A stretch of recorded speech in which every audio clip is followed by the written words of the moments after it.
How you set it up? Sort of like, kind of like.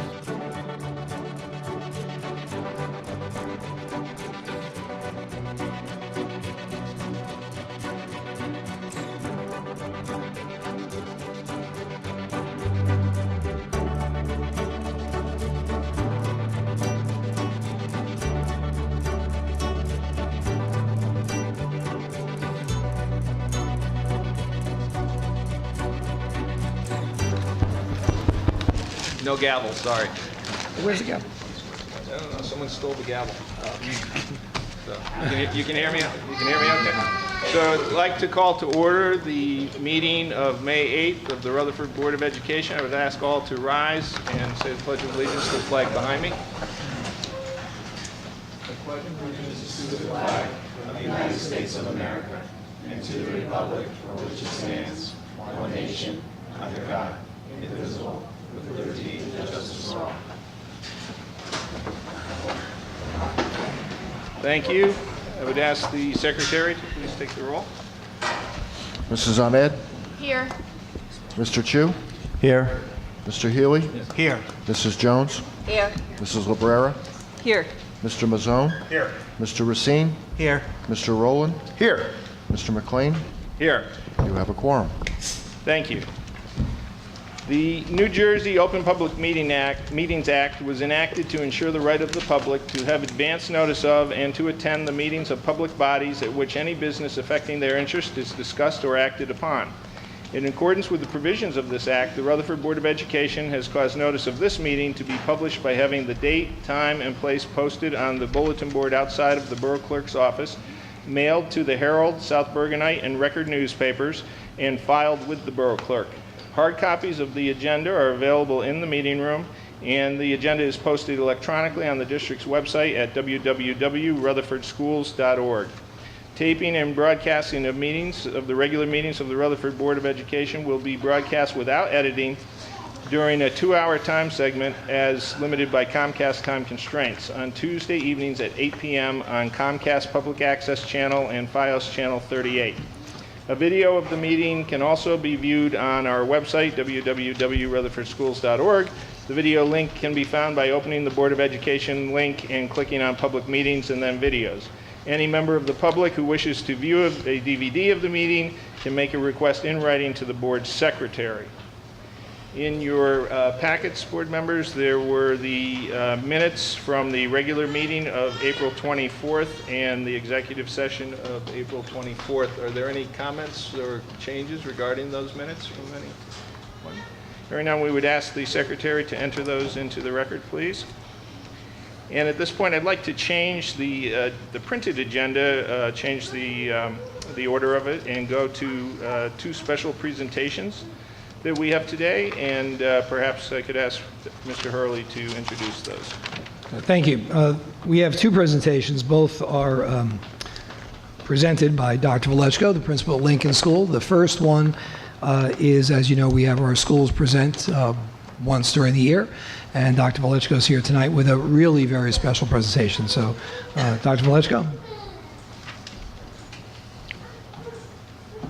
I just want to start off by saying my first presentation is a lot better than the second one. So, without further ado, Mr. Mabalaki here has our preschool 3-year-olds. This was the first year the preschoolers were with us at Lincoln School, and I wish we had brought them to us years and years ago. They have been such a joy and an excitement, and you can just see them. It's been great for the older kids and as well as for us to see these little ones and how much they've grown. They can now get up the stairs all by themselves. So Miss D, can you bring on our 3-year-olds?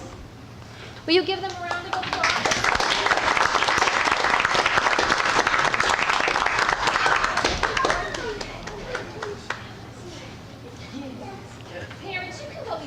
Sure. Sure. And if there are tough questions later, you could stay here too and you could answer them.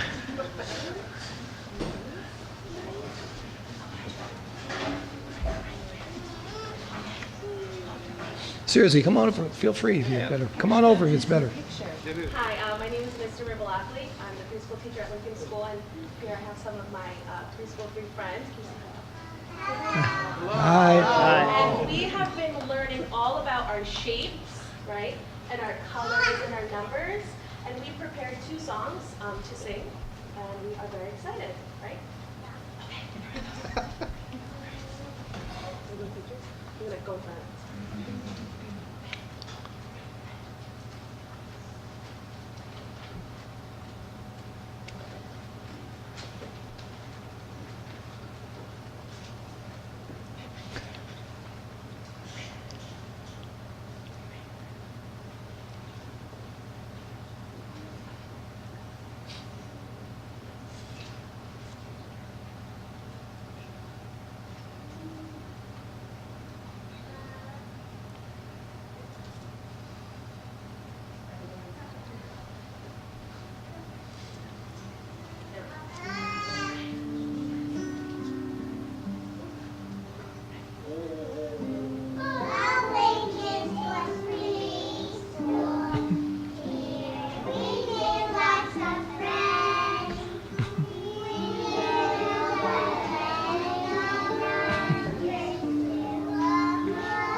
And Miss D, thank you so much. And for the parents, just so you know, it's amazing. They put their coats away. They clean up their toys in school. So I don't know what they do at home, but they can do it. Sometimes their shoes are on the wrong feet, and we just have to reverse them. But they are taking care of themselves. It's amazing. And when somebody's absent, they ask for each other. So it's really cute. So thank you for sharing your children with us. They really have had a great year. So thanks, Miss D. So beautiful.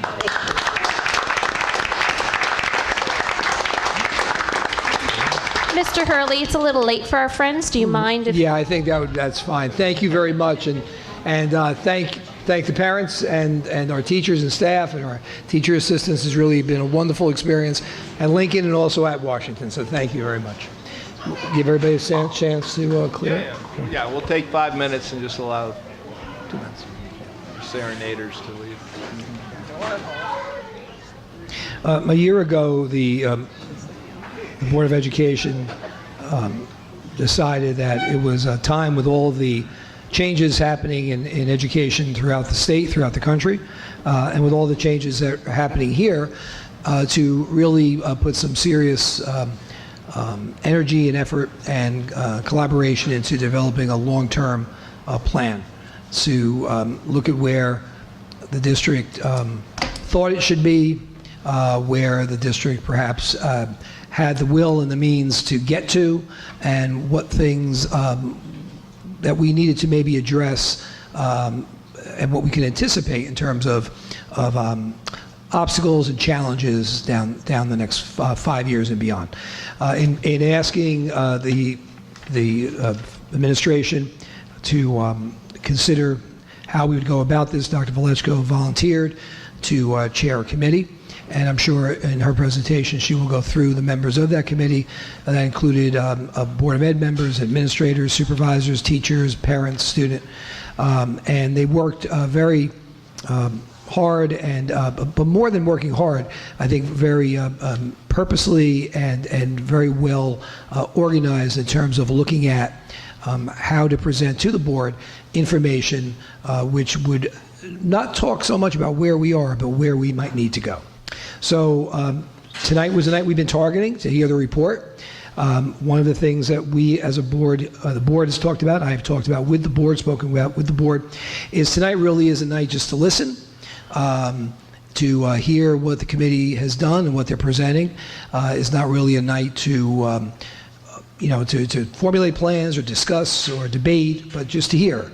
And going forward, we then will begin to look at what, from this report, we should be addressing and how we should address it. So with that, I'll turn it over once again to Dr. Velechko. There was no singing in this report. I just was going to share that, No. Mr. Hurley. There's no wheels on the bus. We thought Mrs. Tobin said she'd break out in song in a few minutes if need to. Back in October, I met with you and I reviewed the plan, or how that we were going to accomplish the strategic planning committee. And we had collected and received the names of some various people that we thought would be a nice representation. Mr. Hurley went through with you some of the titles of those people, but here was the actual committee. We tried to keep Mr. Hurley away from the process, and that was nothing against Mr. Hurley. I don't mean that, but we wanted to be. We wanted to start with a clean slate. We wanted to look at everything with a fresh set of eyes, and we wanted to make sure that that we had different representation. And when the time came, Mr. Hurley joined us for various meetings. But it was really nice to see this committee, and I thank Mr. Hurley for letting us really he had trust in us to follow the procedure to make sure that we could fulfill the task at hand. So besides myself, we had Greg, Mrs. Tobin is a parent, Michael Finan, Patricia Boylan. We also had Megan Fisher, Joan Mackey, Sherry Ann Herninko, and Nicole Bowden, who are all teachers in the district.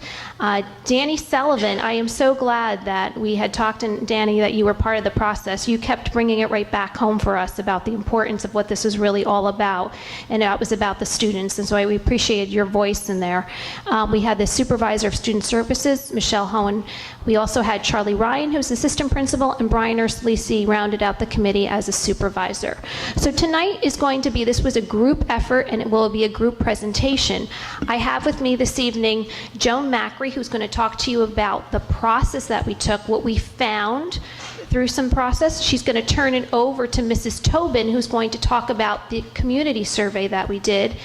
Then Mr. Ursulisi is going to, Danny is going to also be presenting this, Ms. Macri. Then Brian Ursulisi is going to talk about how we took all that we learned and what did we come up with. And then that should be it for this night. So I'd like to start with Joan Macri. Okay, first I'd like to define our process that we took. We sat down as a committee and we listed all the wonderful things that we do here in Rutherford. It was amazing and extensive, and we said, you know, we don't need to share all those wonderful things. We need to see where we would like to be. Where do we need to go to? And we kept everything student-centered. So we decided to have an internal environment interview where we interviewed supervisors, the principals, the head of technology, the head of buildings and grounds, the business administrator, and the head of special services. And then we went to the external where we had our mayor come in, the head of the rec department, police chief Russo, and we even brought in 2 realtors to say, what is your perspective on where our district should be going and what would be ideal? After we met with the key people from the internal and the external sections, we had a community survey that we put out to homeowners who had children, people who'd had no children, senior citizens, to say, where do you see that our education is going and what are our needs?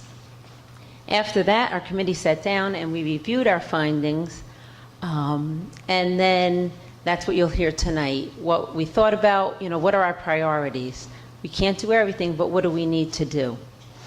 No matter what we were thinking about, talking about, discussing, we kept one thing in mind, that everything was student-centered.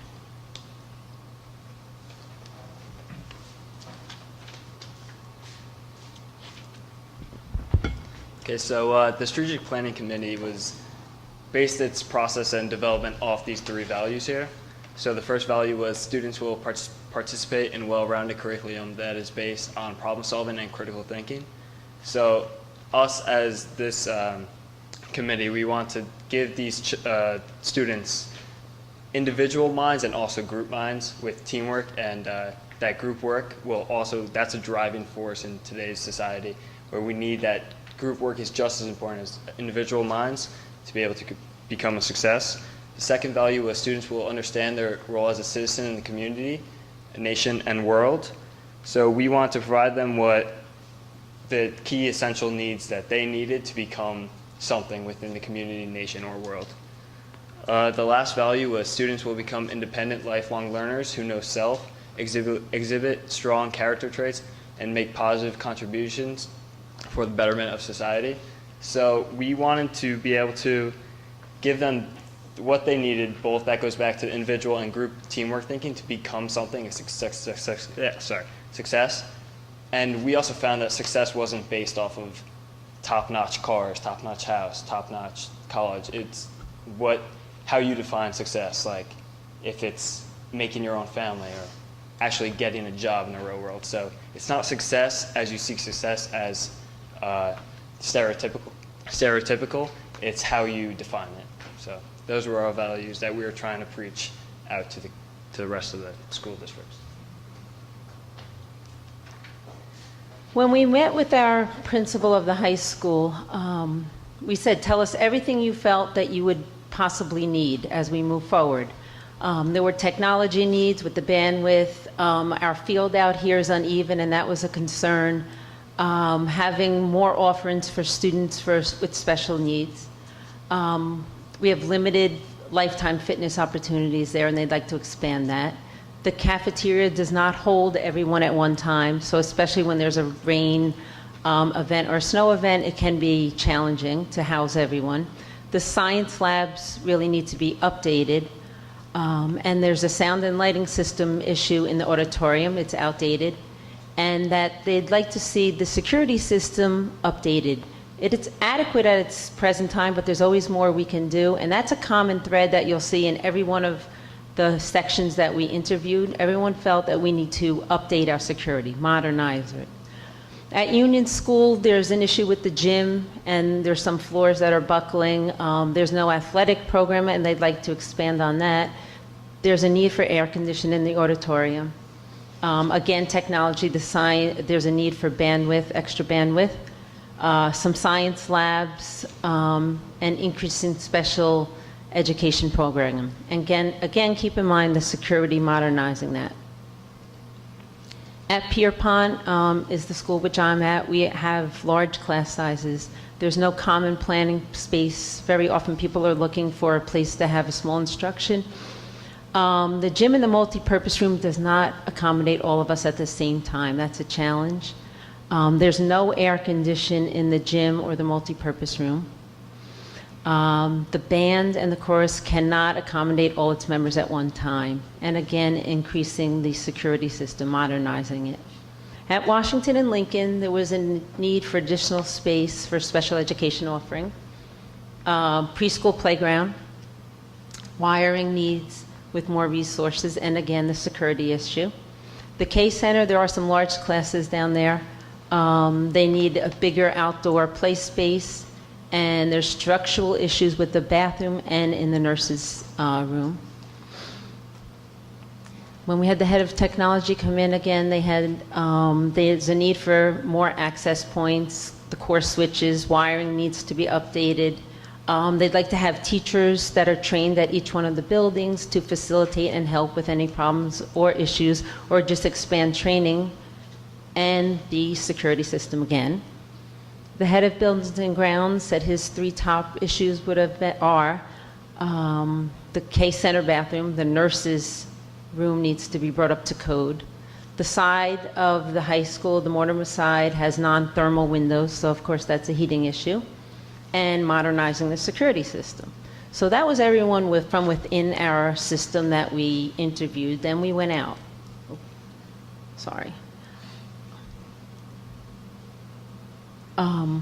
First we met with the mayor, and he again praised our school system and said, he really valued this opportunity to come and share what's going on. There's building going on in our town. There's some that's currently going on and some that's potential.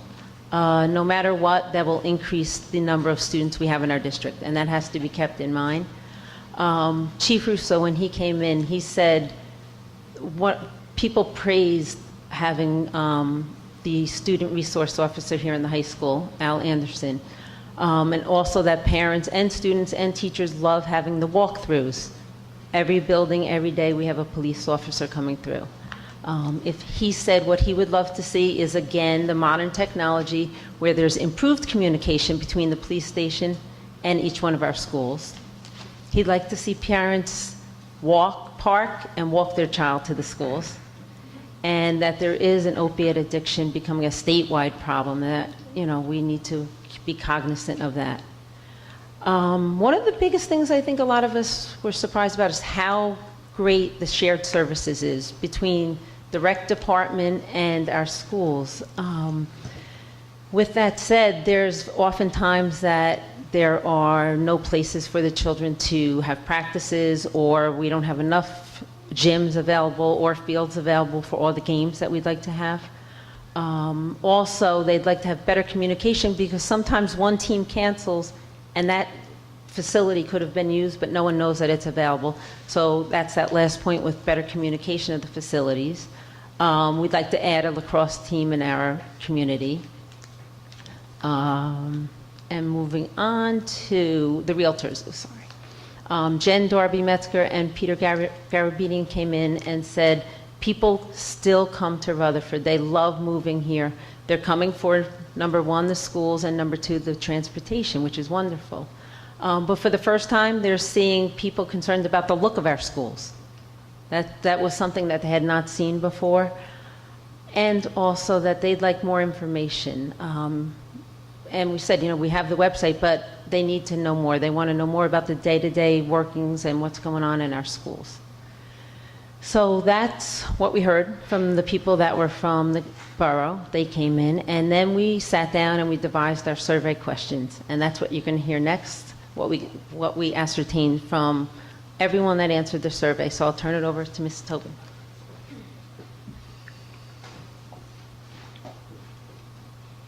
So this is the longest and most boring part of the presentation. Thanks, Dr. Good opening. So enjoy. So we offered a survey via email through the school mailing list. And we hosted it on SurveyMonkey, and it was open, I think it was February, right, over a 10-day period. We asked, in a sneaky way, we called them 10 multifaceted questions, but each of the 10 questions really collected about 10 different topics of data and 2 different data points on that topic. So in other words, we asked, what do you think about our programs? And then we named 10 programs, and we asked them to rate the importance of the program and also their current satisfaction with the program. So in these 10 questions, we really asked about 200 questions. So we collected a lot of data, and we had really a great response, right? We were hoping to get maybe 50 responses, and we got 447 responses to the survey. So we had parents, staff, and students responding, and then there was one other person that I think identified as maybe an alumni or neighbor or something. Parents were the most in population. We had 270 of those. 100 staff members responded and 76 students.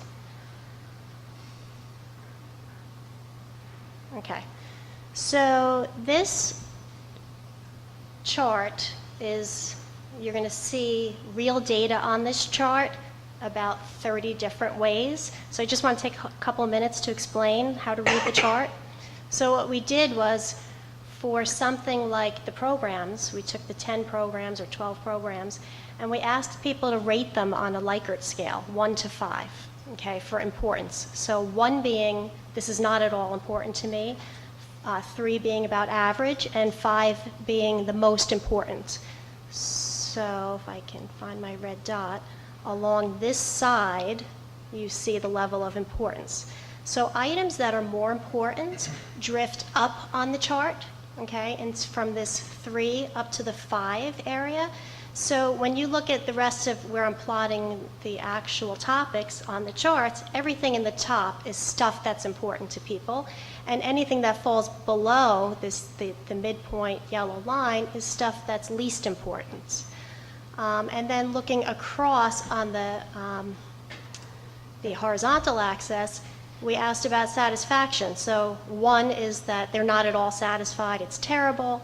3 is about average, I'm satisfied. And 5 is, the most satisfied. So this is the ideal state. We want our programs to be in this quadrant, and the higher the better. Up here would be the most important thing, and I'm extremely satisfied. And down in this corner would be something that, is awful, but I don't really care about it. Does this chart make sense? Because if it doesn't, then I shouldn't even continue. Is it clear? Okay, because you're going to just keep saying this. So the first thing I want to say is everything that we asked about fell in the upper half of the chart in importance. Okay, so nothing that, we didn't ask, I don't know, the lunch program or something. We didn't ask, maybe that would have fallen below importance, but everything that we asked about, everybody said was at least average to most important to them. So I think that meant that we asked the right questions. So because I need glasses and I'm in denial and I won't wear them, I shrunk the charts, or I blew them up so that you're not looking at a whole bunch of little dots in this section. So I'm only showing you in the later slides the section where everything sort of fell. Okay, if that makes sense. And I have yellow markers on there so that you'll see what I mean. All right, so question 1, I'm going to gloss over this. When you get your copy of this, this is the summary of everything that I'm going to say, but I'm going to show you what I think are very pretty pictures depicting where things fall, and this is looking at a bunch of boring words. So the first question, we asked people to indicate their satisfaction with our programs and how important you feel the programs are.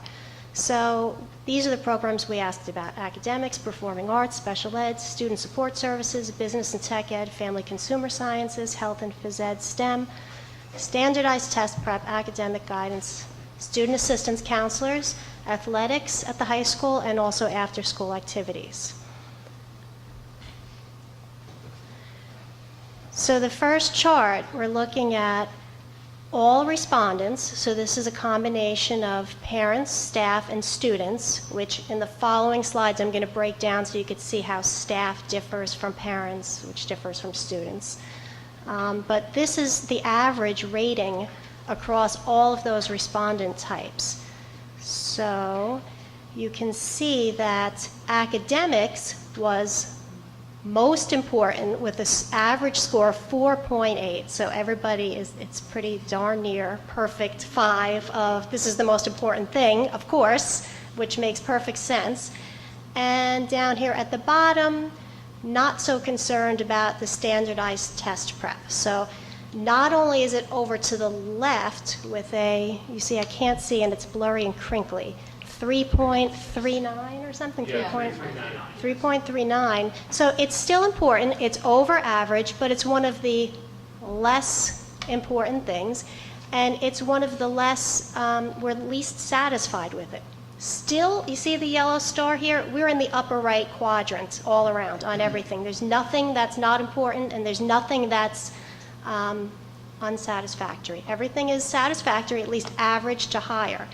But STEM, it's important, and we're very satisfied with it. If you want to look at things that are slightly less satisfied because they're moving to the left, maybe not so hot on special ed and the student support services, but even those are 3.59. So this is a really good report card for our district. I mean, people are satisfied with the programs, is really what this is saying, and they feel that they're all important programs. But now looking at this from just the parents' perspective, some things are starting to slip below this line of satisfaction.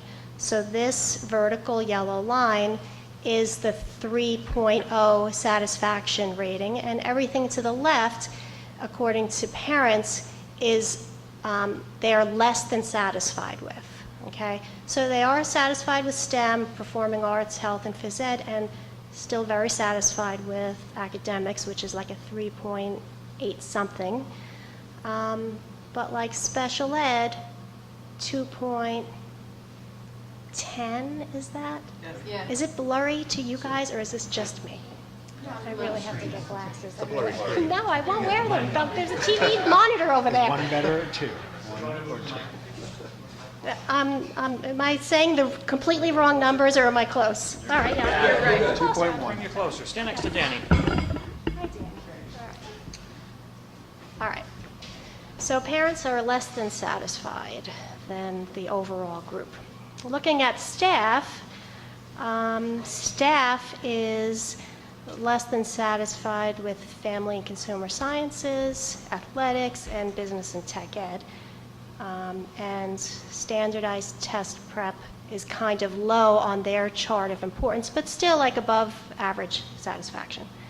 All right, and moving on to students, just some varying viewpoints. Now, students fall in line with the parents, where they are again reporting some dissatisfaction with special ed and the student support services, but everybody's still pretty much agreeing that standardized test prep is one of the less important and satisfying items. Just for like complete picture, and then once you look at those charts, and if you want to sort of delve into the differences between the respondents, like the starkest one is like here with special ed, where staff is thinking 3.6 or so, doing pretty good, and the the parents and the students not so satisfied. So this just gives you like the side-by-side comparison of those same facets. And here's their level of importance. So again, importance is not so important to us because everyone said everything is important, so we don't have to talk too much about it.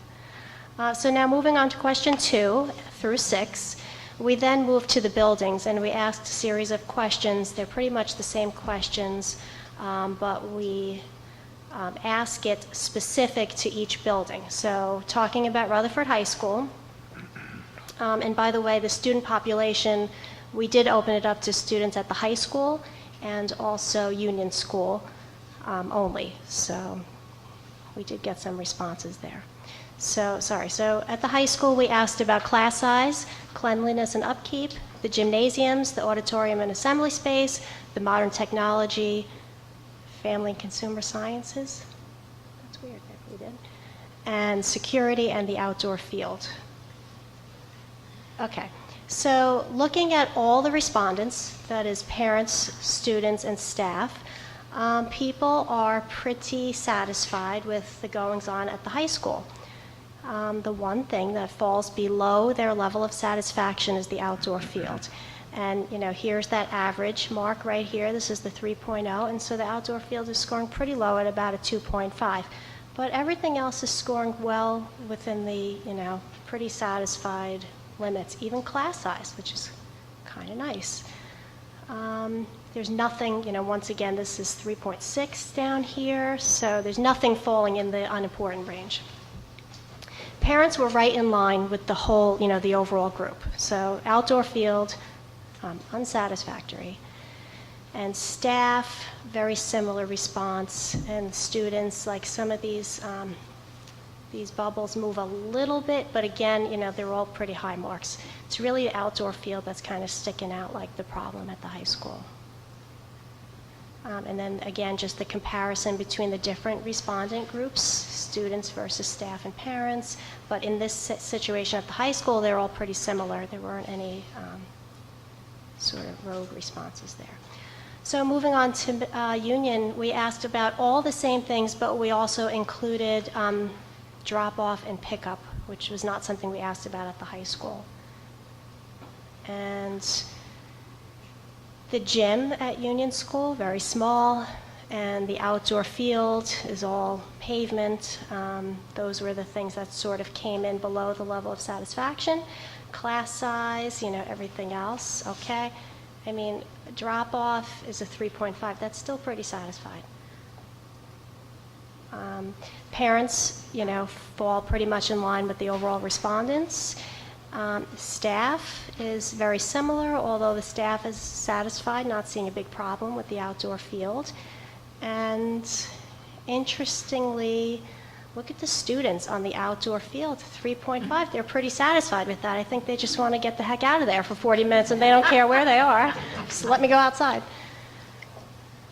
Okay, so then just comparing, again, the respondent groups side by side, the same data. Okay. Brace yourselves. Moving on to Pierpont. Same questions asked. A few more problems here. Auditorium, not air conditioned, too small, can't put everybody in there. Same goes for the gym. Outdoor field, again, is just a big, concrete area. And class size is really a problem across all respondents with a 2.8, so below the level of satisfaction. Parents really fall in line with that. Gym and outdoor field are right here. They're exactly the same, so the two bubbles fall right on top of each other. And then the staff also reporting issues, although not quite as concerned with the outdoor field. And looking at the responses side by side. So Pierpont really had the most areas that people were reporting dissatisfaction. Washington and Lincoln schools are shining stars. Don't give them any money. Everything is beautiful there. So really satisfied with everything. I mean, class size being the lowest, but still at a 3.7. 4 is like mostly satisfied or something.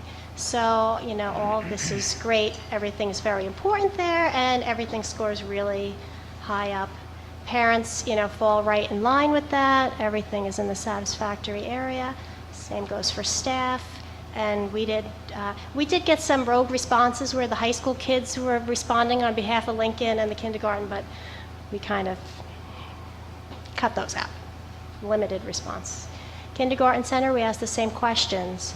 Across all respondents, the problem areas which really still fell in the satisfactory level at right around a 3 are the gym and the auditorium, which are really one and the same there. It's too small, there are pillars in the way, and the stage is tiny, and they can't have assemblies. And then the outdoor field, there's like really no grassy area there. It's just kind of small and not really conducive for kindergarten. The other items here are really like satisfied and, more satisfied, so pretty good. Parents' responses, fell in line with the respondents.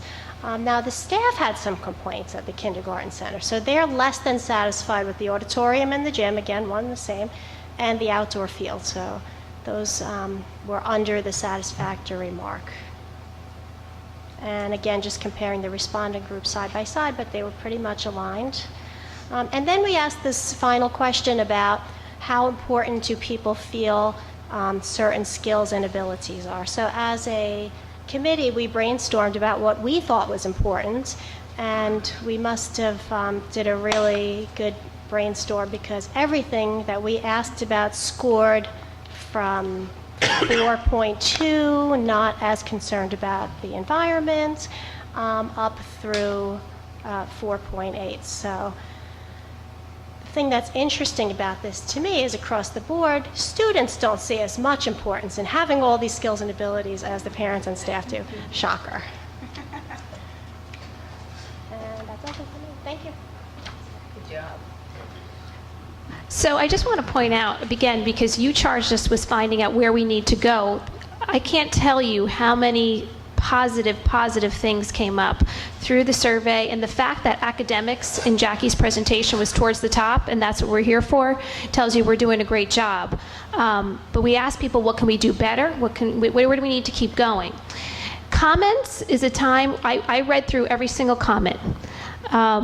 It's a time to, I mentioned this with Mr. Hurley. I'm not necessarily looking for what one person has to say. I'm looking for what a group has to say. So after reading all the comments, it was like a tally system. How many times did this topic come up, whether it was coming up at the high school, the kindergarten center, etc. So I started to do every single item. There were so many things that was, I got one comment on that. I had to drop somewhere. So I started to look for comments that appeared more than 10 times. And here they are. And you'll see that's exactly what Jackie pointed out came up in the survey. But people spent some time and looked at these things. These are in order of how they appeared, in order of priority. All right, so I gave you a sampling of some of the comments. So class size was the #1 issue. It came up approximately, because some of my tallies may have been a little off, so that's why I put the approximately on there. 55 comments on class size. And I'm going to be honest with you, most of the comments related to Pierpont, because the class sizes are large. You had a situation where I had a bubble year where I had 5 third grades, which went up to really 4 at Pierpont because there's no class space. That's where you're seeing the biggest concern.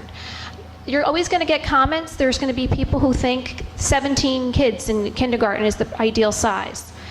That's a balance that you have to look at. I'm just reporting what was shared. So some people thought that it was too large at the K to 3 level.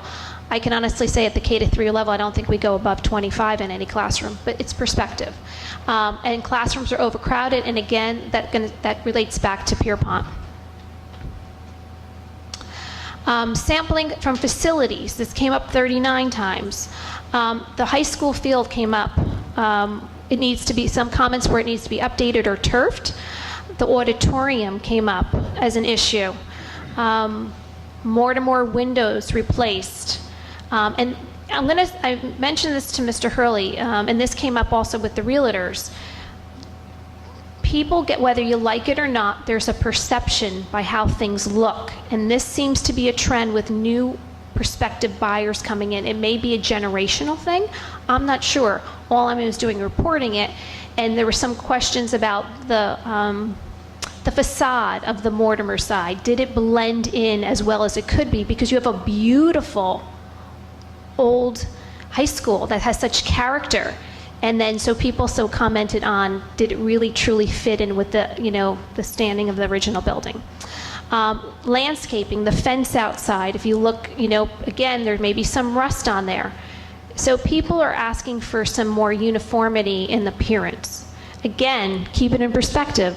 Our academics was fine. So, this is the perception.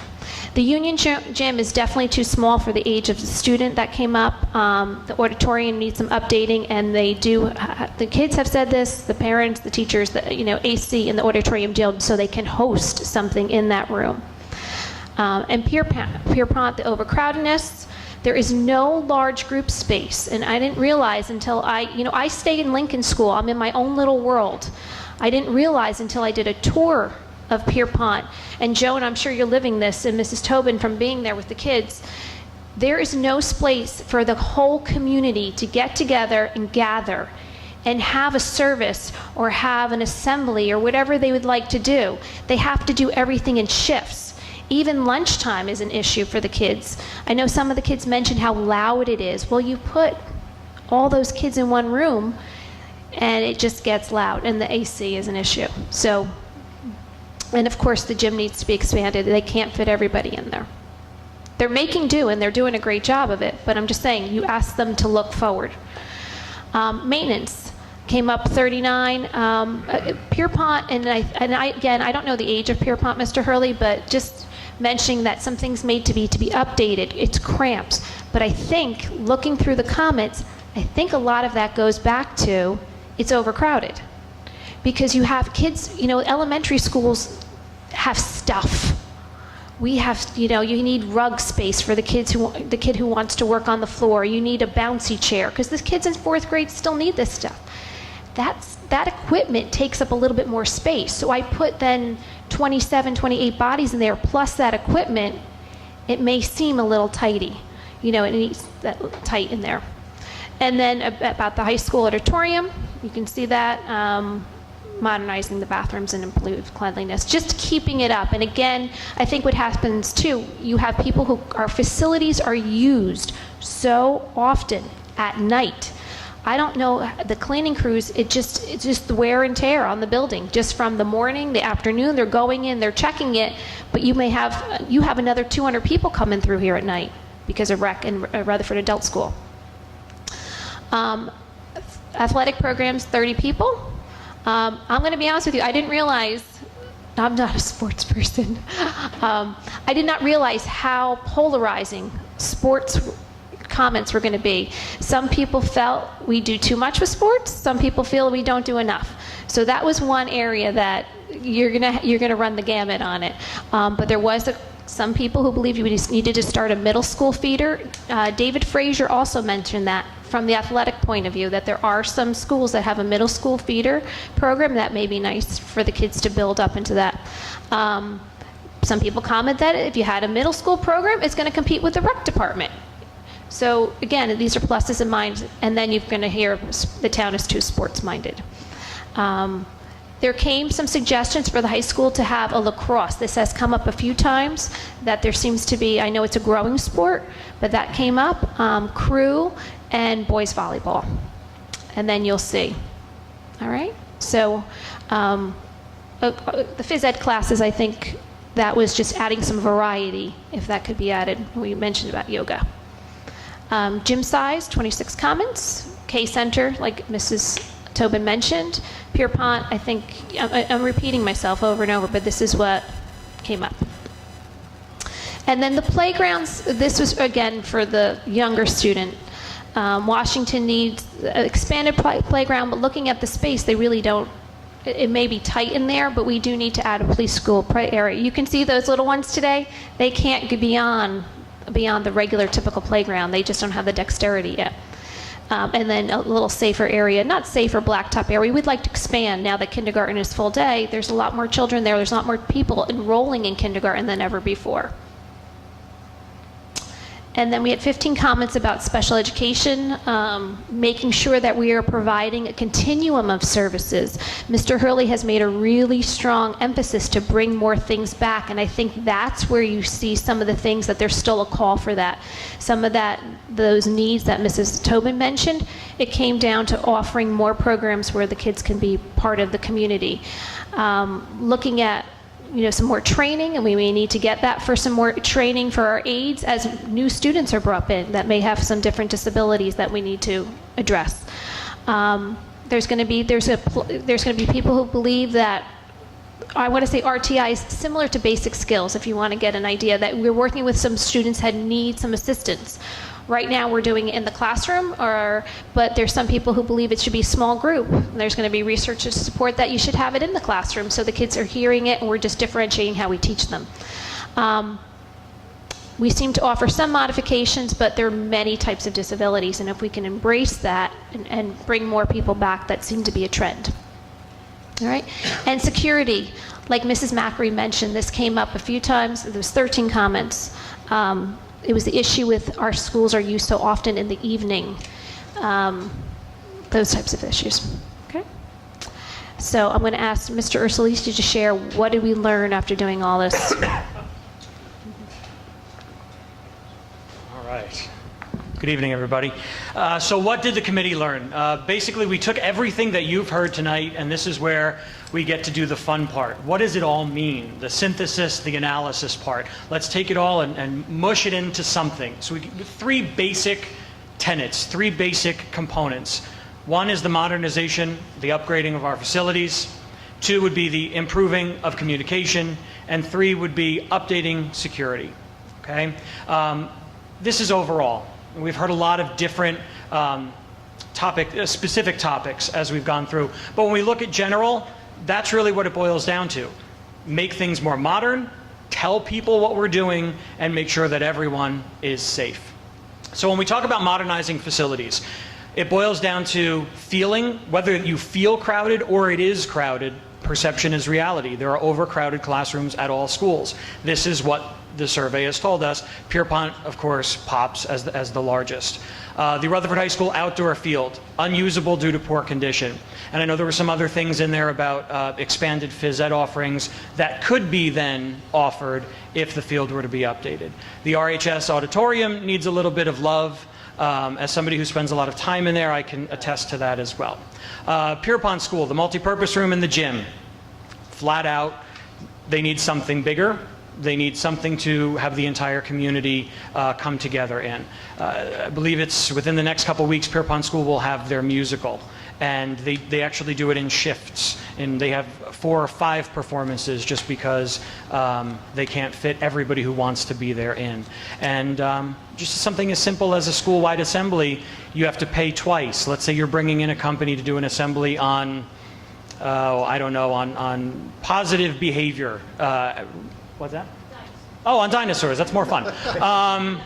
Dinosaurs who act positively. You have to pay for that twice because you can't get the entire school in there. So, maybe you look at it from a financial aspect as well. Union Gym, again, we've got bigger kids there. We've got the 7th and 8th graders there. It needs to be a little bit bigger for them. We also have the floor issue at Union School, so the updating and maybe modernizing there. Our science labs, we know that STEM is a huge priority. And our science labs could definitely use a bit of refreshing, again, at the middle school level and at the high school level. You go over to Union School, and I saw some of you on the cover of the Bergenite playing with Z-Space, right? We've got this awesome push to integrate STEM, and then we actually go into a lab, and there's not much that can be done, especially in the middle school. At the high school, there are labs. They're the traditional chemistry labs that I went to school with, that you went to school with. But as you know, school is very different. The Mortimer Avenue wing, again, I know a little bit about that. I live on this side of the building. We heard, yes, that the perception is that when realtors bring people in to look at the town and they drive around, they drive them down Elliott Place. They don't drive them down Mortimer Ave because it doesn't look very good. Personally, I had a little bit of trouble rectifying that in my own head, but what's happening in those classrooms is amazing. Who cares what it looks like? But at the end of the day, there are people who that is a true concern. And then after speaking with Mr. Paterno, I learned that the windows and those orange panels are not thermal, and the heat units live right against those orange panels. So 50% of the heat actually goes right out, and 50% of the heat goes right in. That is, again, you look at a cost concern just from heating the building, that's huge. So maybe you make it pretty when you fix that. The K-Center playgrounds, you've got these little people who need to get their physical energy out, and we need to give them a safer space to play and a more inviting place to play. The K-Center nurses suite. If you think of the way Sylvan School looks, or the kindergarten center, the nurses suite is down at the bottom. It's, if I'm not mistaken, the only thing on that floor other than the multipurpose room. Okay, and the band room. All right, so if a child is in their classroom and they need something as simple as a Band-Aid, they need to go down a couple flights of stairs to get down to the nurse. And then there were some code issues as well. And then the buses came up, the long-term solution. For bus parking, where do we keep them? And what do we do with them? Because the lot that they're on is not owned by the school. That could disappear at any time. So we should have, going forward, some sort of idea of where they can go. And that's our facilities. We look at communication. A full-time public relations communications director. This came up. We do all of these great things. We share on Facebook. We share on our website. We share via Twitter. Yet there are still the people who say, wait, what's happening? Where's this? This is happening today? There was a play? There was a concert? The idea that we do great things, we want to be able to share that information with everybody. Continued outreach for special education. This came up a few times as well, the idea that out-of-district students are entitled to participate in in-district things, whether it's the school play, whether it's the dance at Washington or at Union School, playing on a sports team. Oftentimes, those special ed parents of children who go out of district aren't brought into the loop onto what's happening in district. Another communication thing that we put together with this was the idea that when we looked at this survey, special education pops quite a few times when it comes to communication and just talking about, even for regular ed parents, what it means to have a special education child sharing a classroom with your child. And then increasing parent communication, the everyday stuff. Everybody loves seeing that Friday folder, but is there a better way we could do that? And then the realtors. Realtors said a lot of times they would love to know what's going on in the schools, because if they have a prospective client, they could bring them to the Evening of the Arts at Rutherford High School. Let them know that it's going on. Let them come see the musical. Let them go to the 8th grade performance of Wizard of Oz coming up this weekend. Just a little plug. I've heard great things.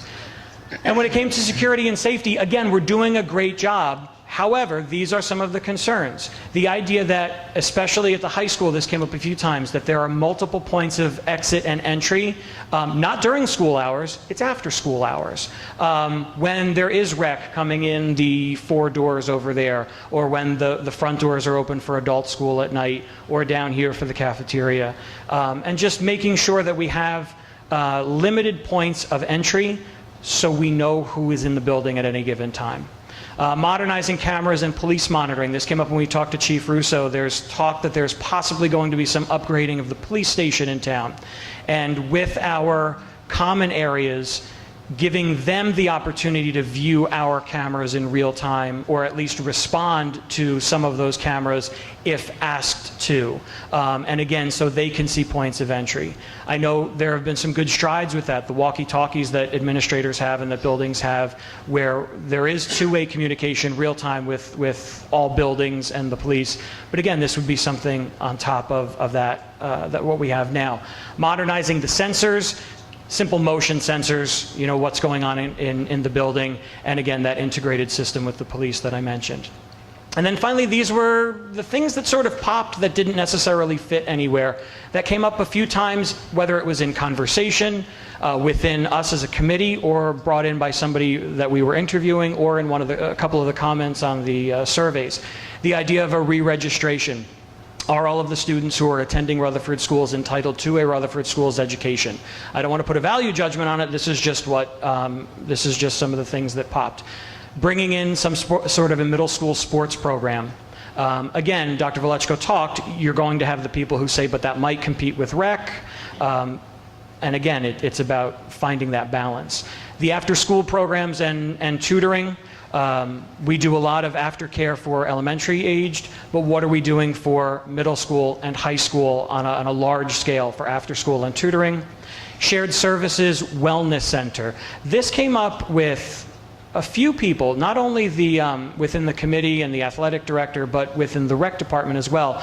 We call it a wellness center, but I think we all agreed that it would predominantly be used as some sort of a teen center / senior center / gathering place that could be, again, shared between the borough and the schools. And the last thing that popped that didn't sort of fit anywhere was online languages. Right now our schools offer traditional standard other languages, English, Spanish, French. Not English is not the other language, that's, but you know what I'm saying. What if a child wants to take Mandarin? What if a child wants to study Gujarati? I don't know. Do they have the option? Can we offer them the option to do that? All right, so that's sort of putting it all together in a handy package, and I'll give Dr. Velechko the chance to put the bow on that package. Thank you. So I hope you can see from our presentation, our committee did a very, very thorough job. They really spent a lot of time, and I can't thank them enough for everything that they've done and the time they've committed and really the consideration and everything that went into that. Like Mr. Ursulisi said, there's no judgment here. We're just presenting it to you. That's what you asked us to do. That's what we gave you. So we just wanted to bring back to you what we found, and I wish I could come and do a presentation about all the wonderful things that are happening, but that's not what you asked me to do. But we found out a lot about it in the process, so please do not lose sight of that. These are, like Mr. Ursulisi said, this is the cherry on the sundae, so it's a good thing. So I thank my committee. They did an outstanding job, so thank you. Thank you. Thank you. I have to get the thing out of there, too. I want to just, if Mr. McLean, if you don't mind, if you have a few comments. First of all, I want to thank Dr. Velechko and the members of the committee. What I suggested at the beginning, I want to hold myself to and hold everyone else to. Lots of information from a lot of different people. And there's lots of things that are in that report that are very apparent and have been apparent for a long time. There are some things that popped up that we hadn't heard about. There are some things that don't always, are not always accurate because of things happening that people don't know about. This was just to get information, to get perception, and to hear. And now the charge would be, where do we go from here? What do we do with this information? Obviously, not everything in there is exactly how it appears, and not everything can be addressed, even if we want to address everything. So the charge now is, what do we do? And to that, next we had a strategic planning committee of the Board of Education that we set up about 2 years ago, and had a few meetings, and then the members of that committee and I thought that it would be better to let go of that committee and not make it a board-centric study, but put it out there to the school community and to the greater community. So next Monday night, after probably hiatus of about a year and a half, the planning committee that the board had will meet, and we'll take a look at a little more specifically and dissect a little more some of the information that's in the report. And then what happens after that, I'm not sure. We'll see what the committee thinks and what we bring back then to the rest of the board and to the public, and how are we going to look to go forward.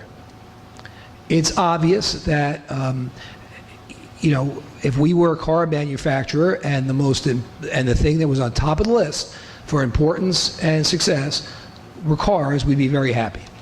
And academics is very high. And even those things that don't look too high are pretty high, because when you have, we all know when you read restaurant reviews, right, on Yelp or whatever, it's the people who did, got the fly in their soup that writes, the review. So the fact is that we get a lot of respondents, and yet, everything's pretty high. But there are things there that we know need to be looked at, that need to be addressed. And if we don't face, it's great, to be superintendent in this district and work with this Board of Education and this faculty and this staff and this community. It's great. People say to me, oh, it's a tough job. Well, it is maybe where you are. It's not so tough where I am, because we have all these things in place. And it's great to come here every 3 weeks and say, hey, we have kids going to this national thing, and we have kids winning this, and we have this and that and all these.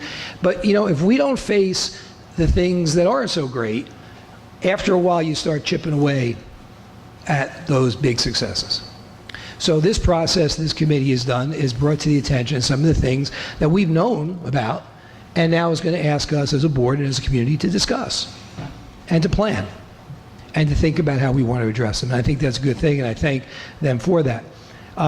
This report was presented to the administrators and the supervisors who were part of the administrative council about a week ago or a week and a half ago at our meeting, because I didn't want anybody to hear anything, about their buildings that they weren't aware of. So this is not something that, again, this is not a critical report in the sense of criticizing. It is a critical report in the sense of facing some of the things that we need to do to go forward. So I thank everybody for that. Obviously, if any members of the board want to comment or ask questions, Mr. McLean, I'll turn it back to you. But we will be, I'm sure, in the upcoming months, we're going to be discussing what we think we should be doing going forward. The one editorial comment I would make, even though I said not to make any, is we want to be smart and wise and not rush to any judgments, but we don't want to, just sit back and wait. We're going to have to decide what we need to do, if anything, I would say, going forward, so that we don't want to let problems, if they're there, perpetuate. And we want to decide how we're going to address things. Thank you, and thank you, Dr. Valleccio, and the committee, and many members here this evening, I presume. So the hard work, the amount of work is evident. The board members will be receiving? Yes, oh yeah. The copies, they were working on adjusting up till pretty much Friday. So tomorrow I will email to all the board members copies of the PowerPoint. And Dr. Valleccio will also email it to our Barbara O'Donnell at the tech department, and we'll post it online. And obviously, the video of the meeting goes online too. So anybody who wasn't here, can check it out. And anybody who wants to go back to refer to the PowerPoint, it'll be up there. Certainly online within a day or two. And board members will get a copy of it tomorrow, electronically. So I don't know if there were any questions from board members regarding the structure, the report itself, as opposed to details inside of it. Did anybody have any questions at this point? Or no? Comment? Yes. I would just like to also thank the committee and Dr. Valleccio for your leadership in this group. I think one thing that is very clear in looking at the results is that a lot of thought went into the process for collecting the information. It was very thorough and comprehensive, and I know that all of the task force members dedicated a lot of time and energy and focus to the effort. So thank you very much for the information. Thank you. Mrs. Jones. I also like the comments. It was a wonderful report, very thorough and very complete. And I can't help but wonder, do you know where we can get a magic wand? Yeah. Well, to Mr. Hurley's point, we do have work in front of us to address these, and it's you can't have your head in the sand about these the points that aren't optimum, and you work to add so that everything keeps improving and moving forward. So with that, we thank you and allow you to leave. We'll move on. We appreciate that. Actually, I have a little bit of an issue this evening. I have a car coming shortly, and I'm on a plane. So I thought to be a little further along in the meeting. I do not have a detailed president's report, so we'll pass on that, I'm sure. Yay.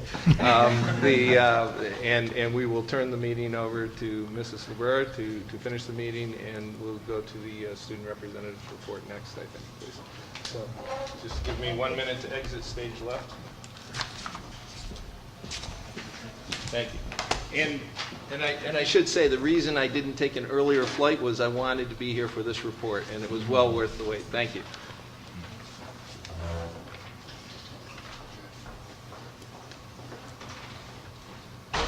Thanks.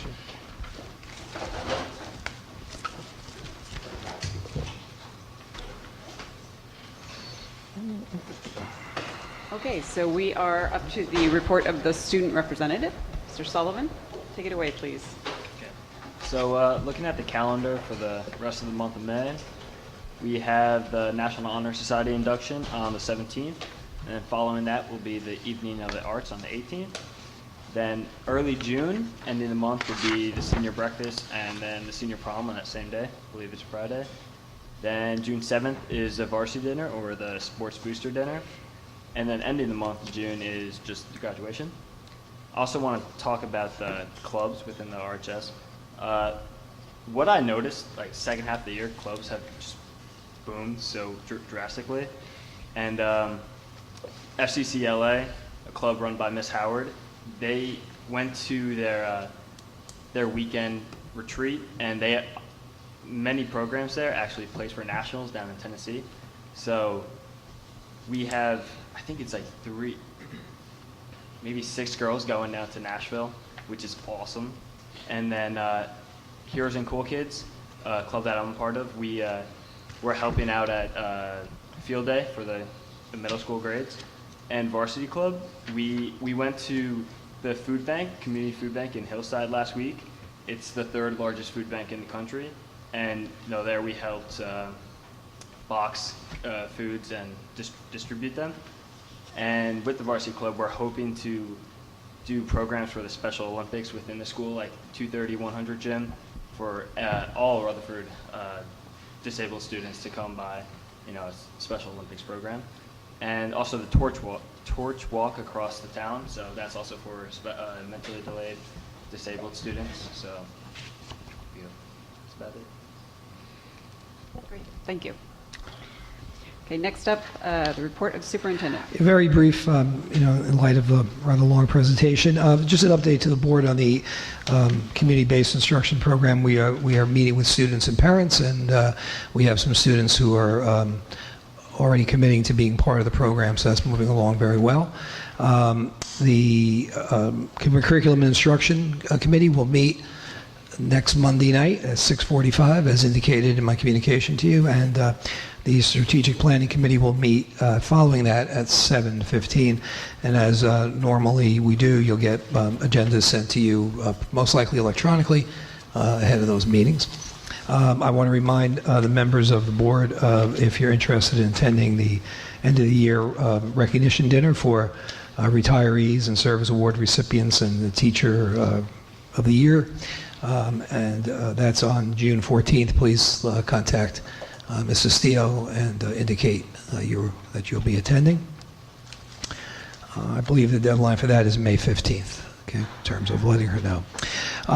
And finally, this week, we actually had an interesting, I mentioned to the faculty and staff that the National PTA had last week as the teacher and staff appreciation, but the NJEA had this week as the event. So I know some of the PTAs honored the teachers last week, and the administration is honoring the teachers and staff this week. But certainly our faculty and staff is worthy of 2 weeks of honoring. So they got double honors this year. And next week, as there's a resolution rather on the agenda to recognize Special Education Week next week, and there's also, I believe, Nurses Recognition Week also next week. So we acknowledge and we thank all of our staff for what they do every day for our students. Very, very briefly, because there's not really a decision or any grand announcement, but last meeting we did have a discussion regarding the going forward with additional teacher assistants, and I've been working with the administration in looking at ways to manage our budget.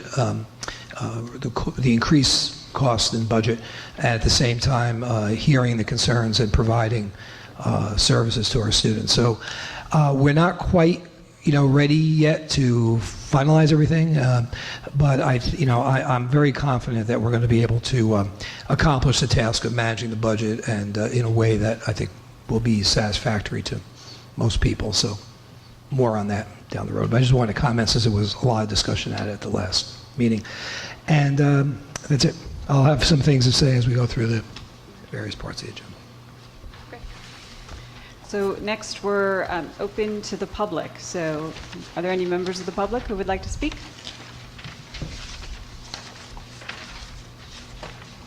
Okay, hearing none, we'll move on. Okay, next we'll move into new business. So our first report is personnel. I'll ask Ms. Ahmed to take the report on that.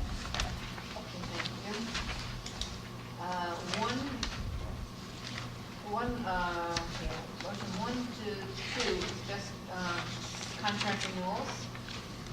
3 through 5 are teacher resignations. 6 through 8, we have 3 teacher approvals. 9 is about Mrs. Margot as supervisor of planning, research, and testing.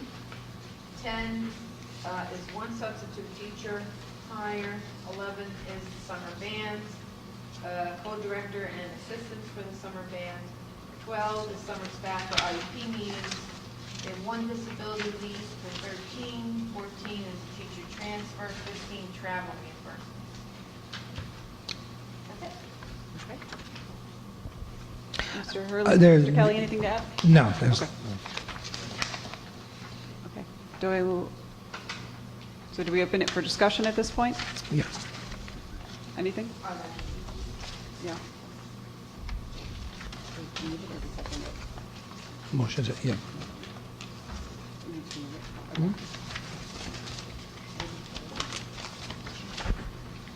Yeah. Motion second and then discussion. Right. Okay, so do we have a motion to second? Second. Diane?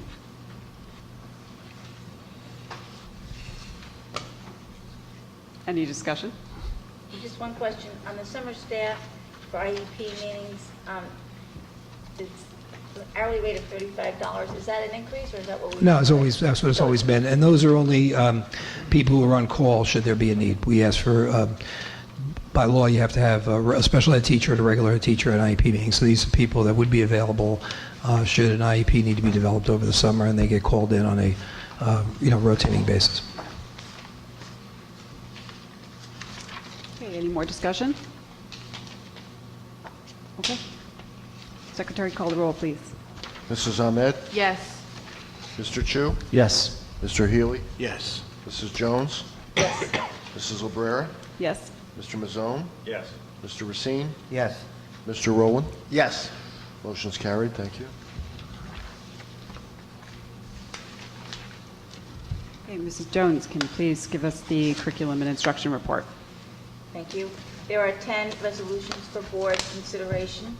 Approval of summer schools and programs, summer STEM and music, Jumpstart and extended school year. Approval for the Charlotte Danielson framework for teaching. Approval for the Marshall evaluation rubrics. Approval for home instruction for 3 students. Affirmation of the superintendent's decision of 1 HIV investigation. Declaration of Special Education Week, May 14th through the 20th, 2017. Approval for summer athletic practice for RHS during the NJSIAA summer recess period, June 12th through September 1st. Approval for the overnight trip for the FCCLA National Leadership Conference in Nashville, Tennessee, July 1 through 7. Addition to the field trips, which now total 106. And approval of the school-age child services after the request for proposals and the committee meeting, which was held May 2nd, to be awarded to the Meadowlands YMCA as a provider for the school year 2017 to 18. Okay, do I have a second? I'll second. Okay. Any discussion? Any comments from Mr. Hurley or Mr. Kelly? A few, and then on summer programs, which we're approving the programs tonight for Jumpstart, summer band, summer STEM, and extended school year, which is for special education students who need an extended school year. Registration is continuing for the programs. STEM and band are pretty much full. Jumpstart is about over 40 students with still about a week to go, and that doesn't include some of the extended school year students who Jumpstart functions as that. So it's pretty much on par with previous years. Our student representative, Mr. Sullivan, mentioned about our students. It's not, here for the field trip to Nashville. Of course, we had students from Union School going out to Oklahoma, and now we have students going out to Nashville in national competition, so we're very proud of that. And we wish them well in the summer. And I do want to thank the Curriculum and Instruction Committee and the 4 parents who represented. on a committee of the board appointed to review the before and after care. Did a very thorough job. Mr. Kelly and Mrs. Fargo. Mr. Kelly was there to present the information about the RFP and how the rubric's set up and the scoring, and Mrs. Fargo chaired the meeting, and I know the report was very thorough that they did, and the RFPs are voluminous in nature to get through, but it's certainly, I think it was a good way to really look at the programs and make a good decision and a good recommendation. So I thank those members of the committee, board members and parents. And I just add the parents were really very good and giving us a lot of information. That's it. Okay. Any questions? Any questions, any discussion? Okay, Mr. Kelly can call the roll. Mrs. Ahmed? Yes. Mr. Chu? Yes. Mr. Healy? Yes. Mrs. Jones? Yes. Mr. Mazzone? Yes. Mr. Racine? Yes. Mr. Rowland? Yes. Mrs. Librera? Yes. Motion's carried. Okay, so I will move the finance section of the report of our agenda tonight. We have our standard approval of bills. We'd also like to accept with gratitude a donation of $2,000 for the Heroes and Cool Kids program from the BPO Elks Lodge number 547. And we'd also like to accept with gratitude a donation of a TV from Miss Vicki Fajardo, which will be put to good use by the district. We also have motions to approve a transportation service agreement, the bike rodeo, which is to approve the agreement between the league cycling instructors, the Borough of Rutherford, and the Rutherford Board of Education for a half-day bicycle safety program for the third graders of the district in June of 2017. And also 2 items relating to the district auditor. One is to approve the district auditor for the 16-17 fiscal year with an option to extend for 17-18 and 18-19 fiscal years. And second, to acknowledge receipt of the peer review report from Bowman and Company dated September 9th, 2014. Do I have a second on that? Second. It was Craig, Mr. Racine. Any discussion, questions, any comments from Mr. Kelly or Mr. Hurley? You have any? I would just say that we issued an RFP for the auditor as well. We only got one response. Bowman and Company, who you're being asked to approve, has been our auditor for the last 3 or 4 years. They do a very good job. I think all the firms that are out there will do a very good job. These people, their prices still came in lower than what the others came in 3 years ago when we last did this. So, really, to a certain extent, it comes down to price, and they are certainly competitive, to say the least. But they do a good job, and I think it's a good recommendation. Mr. Kelly, do we do this every year? Do we put out for bid for the auditor? No, just like we were doing it right now. It's Right. 1 year with an option for 2 Okay. following renewals at the board's option. So. The bike rodeo was a program that came through, I guess, the Green Team last year, and it was being repeated this year. This year there is a small cost that because I guess the grant that ran the program last year wasn't there this year, so we're sharing that cost with, I guess, the borough on that in terms of having that going. But not on the agenda, but just for a point of information, we did talk about the Green Team getting a Safe Routes to School grant of, I guess, what was it, Greg, like 360 or in the mid $300,000 range. 385. Mr. Kelly and I did have a meeting with borough officials last week just to go over some of the things connected to the grant. The grant doesn't come to the Board of Ed. It's not something that we can dictate or get direct funding for. However, there were some things that we gave information as part of the grant. For example, additional bike racks at the schools, bike helmet, lockers at the schools, and things like that. And we're also going to prioritize sidewalks around the schools and let the borough know where we feel sidewalks are the most in need of some repair. Because some of the money, the idea behind the grant is to encourage students to walk and or bike as opposed to driving in their parents' cars.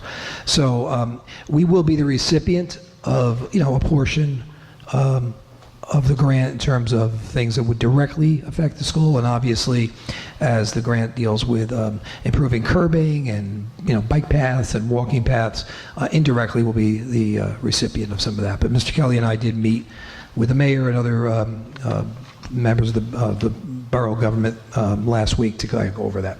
Okay. Item number 4, the transportation service agreement.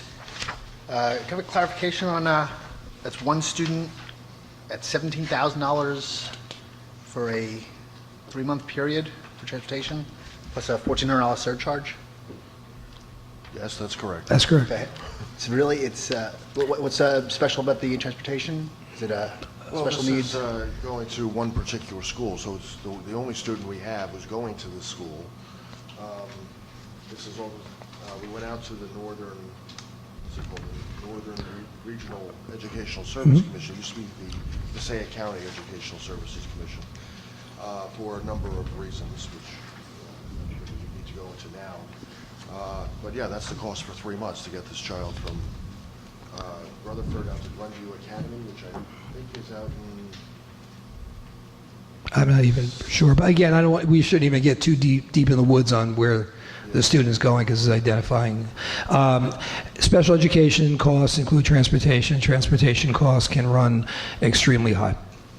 And they're all out to bid. They go through a state bidding process, and that's what it is. And this is because it's special medical transportation? Again, these are things Right. that we really can't discuss in public because it could identify the student. But yeah, it doesn't necessarily have to be special medical. It could just be transporting the student. The rates could be several $100s a day just for a bus. And then you multiply that by the number of days, and then there's aids, and you have to get a bus aid, and sometimes there is medical considerations, okay? Which is why, as we've talked about, trying to manage costs while providing services has been a real important part of our focus on special education. And often when, because it was brought up, these things often don't get noticed at the beginning of the school year when there's so much approval, and then when you isolate one or two and you see it, the cost, but the costs are significant. Even the bus, I guess we're using, right, Mr. Kelly, for the shuttle is over $200 a day. And that's just a plain old bus going a few blocks. So that's per bus. So, you do the math, it adds up pretty quickly. Okay, any additional questions? Any comments on the finance section? Okay, Mr. Kelly, can you please call the roll? Mrs. Ahmed? Yes on all except on number 1. I'm voting no on check 019197, 98, and 99.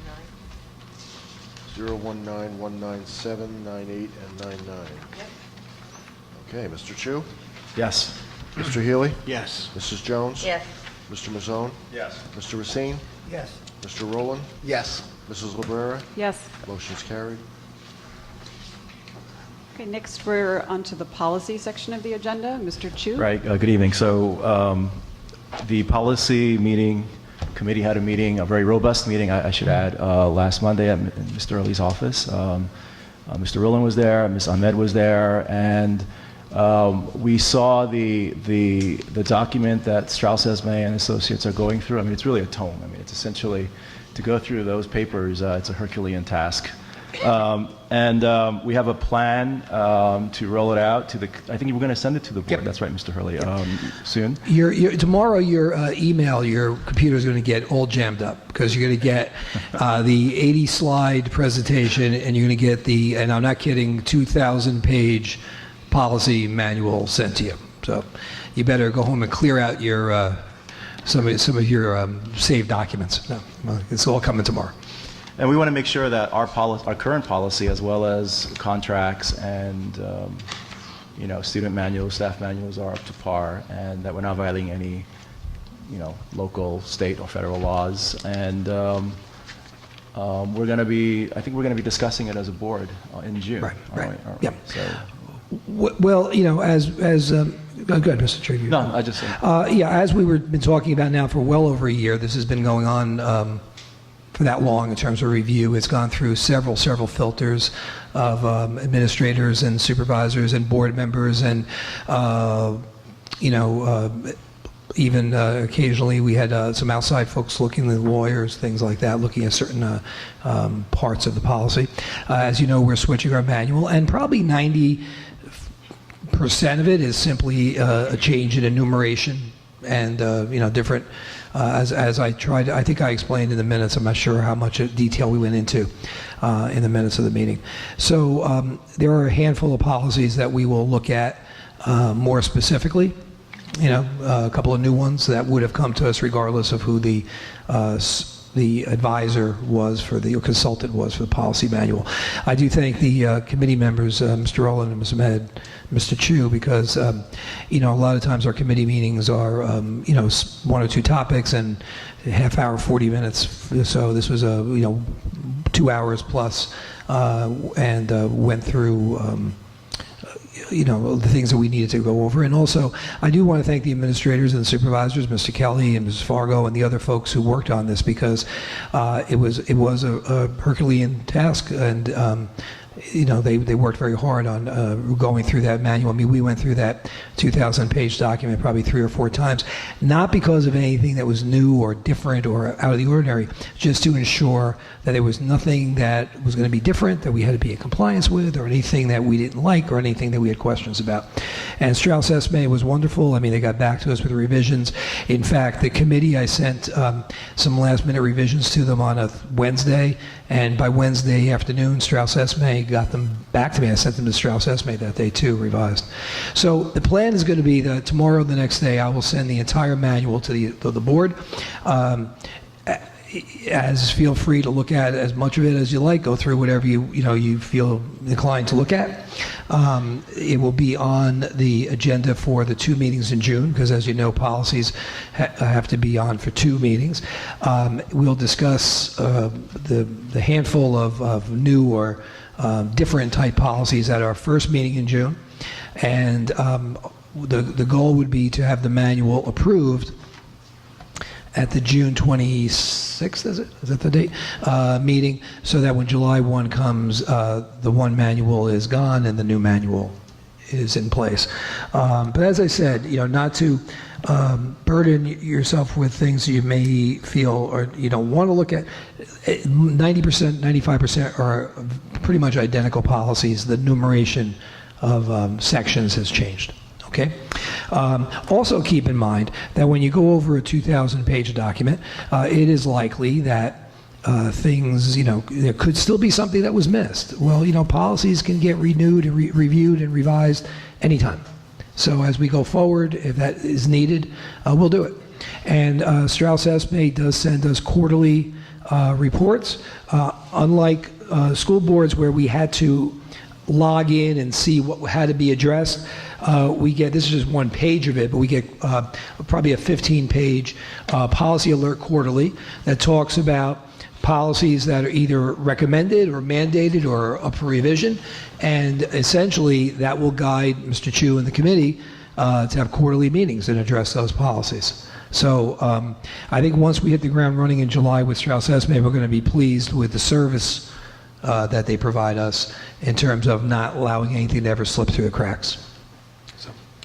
So we'll be talking more about it in June, and if there's any questions. Okay? Any further comments, questions?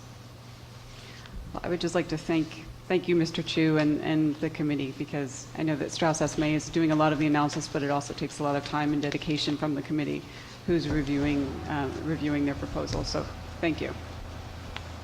Okay. Mr. Kelly, can you call the roll? Mrs. Ahmed? Yes. We're not voting. We're not voting. Oh, sorry.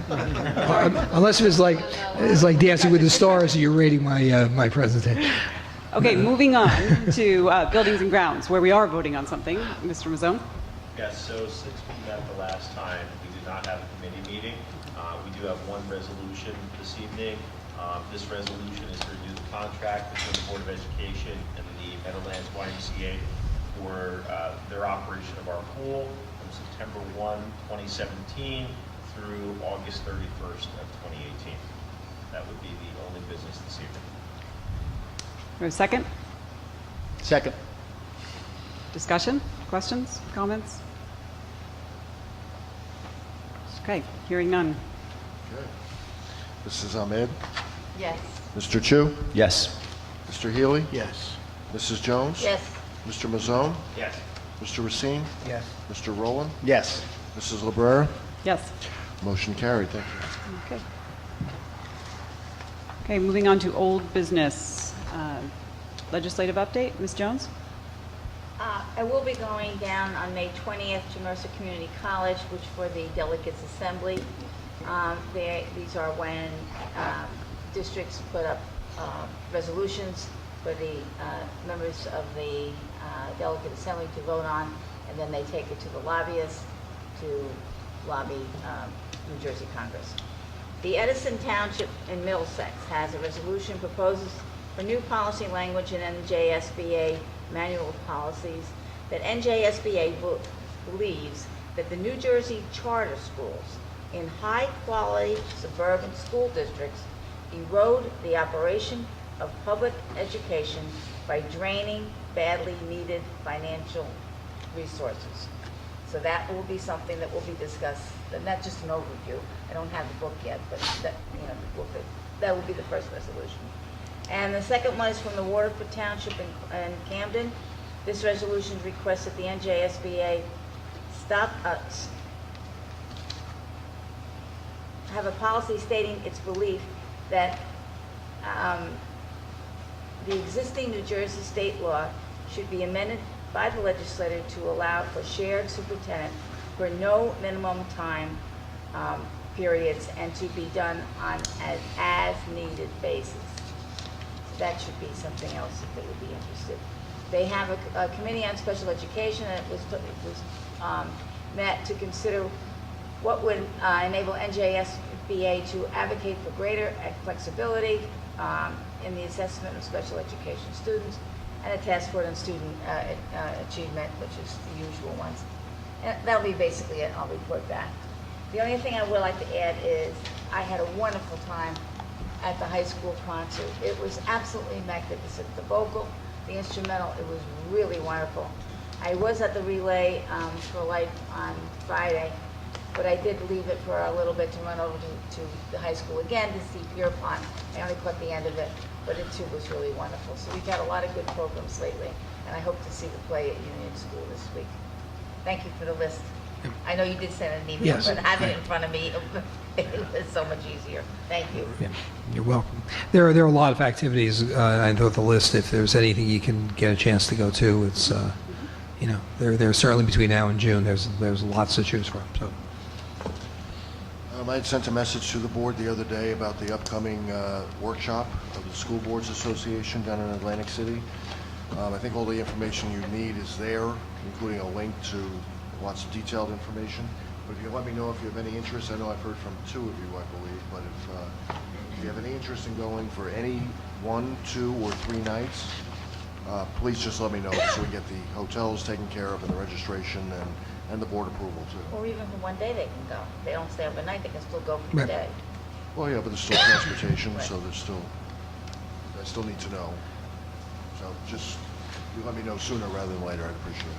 And May 31st is the Bergen County at county meeting at the Holiday Inn on Route 17. It runs from 6 o'clock to 9, but that's always a good meeting also. And just a couple of old business. Mrs. Ahmed, I'm sorry. The convention, what hotel is it in? It's in the convention center. The new one, right? Right. Yeah. And The which hotel, is that here? well, Sheridan. Sheridan is directly across the street. There's no casino in the Sheridan. No. A couple of things while we're talking old business. Just we don't have a board meeting. We have committee meetings. We don't have a board meeting until June. So a reminder that on the Friday before Memorial Day is a one-session day. The Tuesday after Memorial Day is a professional development day for faculty and staff. Students are off that day. Okay. Yes. Just one more thing. Superintendent evaluation is due this weekend. Monday is the deadline. So please, it's on the website on NJSBA. So please get it completed if you can. And one last thing, we did do the water testing the Tuesday of April shutdown.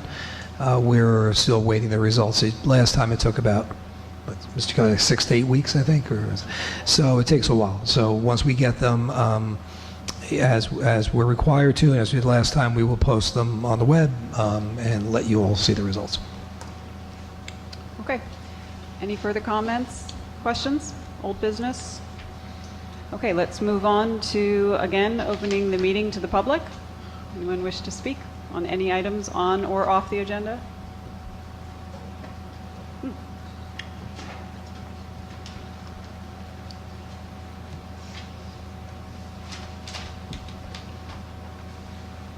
This is regarding the privatizing teacher assistants. I know it's still in the exploratory phase.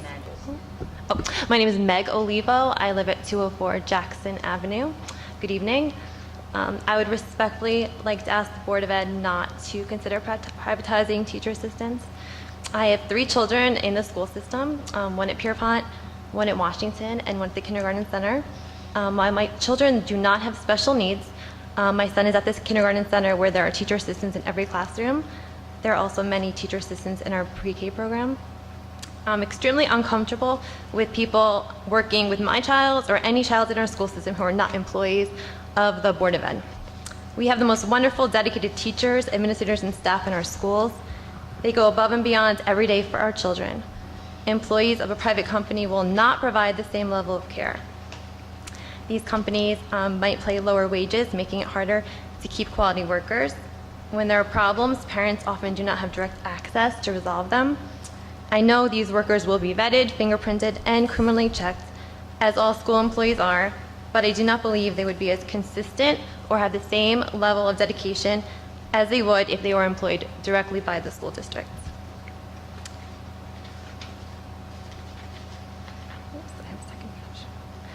On the other hand, our current teacher assistants regularly provide the highest quality of education and care for our students.